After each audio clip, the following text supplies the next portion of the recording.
Dusk to Dawn, September 10th and 11th, 2021. You know, the Orion all-in-one astronomy camera, 3-second exposure, one frame every 3 seconds. So it's a hyper time lapse. And I hardwired it for 0.5x playback.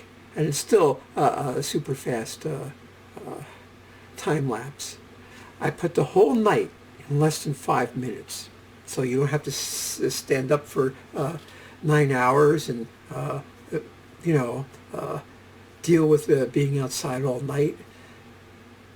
You could sit in your comfy chair and click a button and see what happened that night. Sped up, of course, but you could always hit the pause button, go back and forward, and find interesting stuff that happened. But you can't make a judgment about what's happening in the night sky from only one night. And the evidence is all these videos I took. Now, I was working, so I couldn't stay up every night or every once a week or twice a week or 2 times a month or whatever it is. I had to go to work.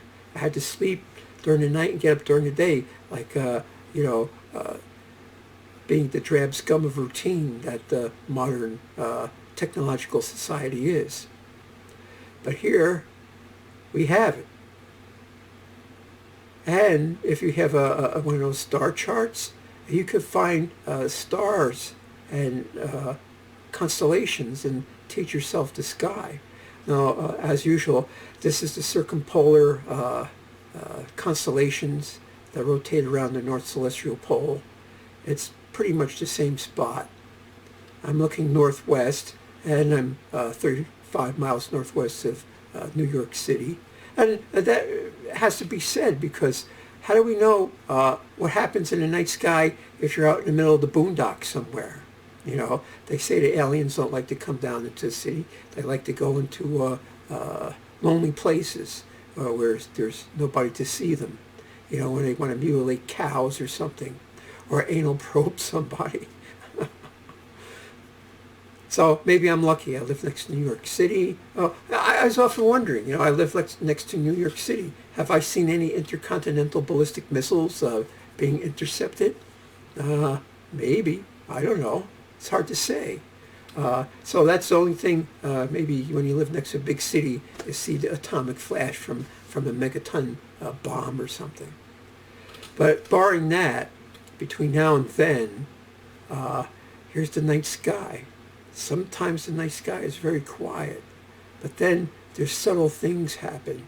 Very dim dots moving, or very short lines moving slowly across the field of view. All the stars are moving. I mean, you could calculate how long it is to see the stars move like this from frame to frame, or how many frames it takes. So some things are moving very slowly in the night sky, as opposed to airplanes and satellites actually move rather quickly, depending how close they are to the Earth, and lightning bugs and meteors. Where are all the meteors? I mean, you're supposed to see 6 meteors an hour, but that's across the whole sky. So if you're looking at a section of sky, you'd think you would see at least one an hour. Sometimes I've seen quite a number. Most meteors are dim and short, because there's always more dimmer and shorter meteors than the long and bright ones. That's just the way it works out. But, what about all the space junk that's falling down? And this is in 2021. We still had Starlink. And those satellites from 2021, they only have like a 2 or 3 year lifetime, so they're crashing down all the time, and they have to be replaced, and they're being expanded. And other entities are putting up their satellite constellations too. And aside from that, looking for natural and unnatural things, man-made and otherwise. What was that? Was that an airplane? That was an airplane. Oh, that's an airplane. It definitely curved. So the best time to see activity is right after sunset and right before sunrise.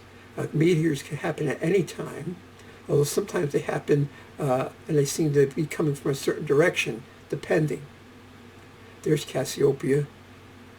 And here we're going. Now this is a 3-second exposure. So if I was to stand outside, it'd be really dark still. So it's overexposing. But, that's just the breaks when you got technology. You got to make compromises.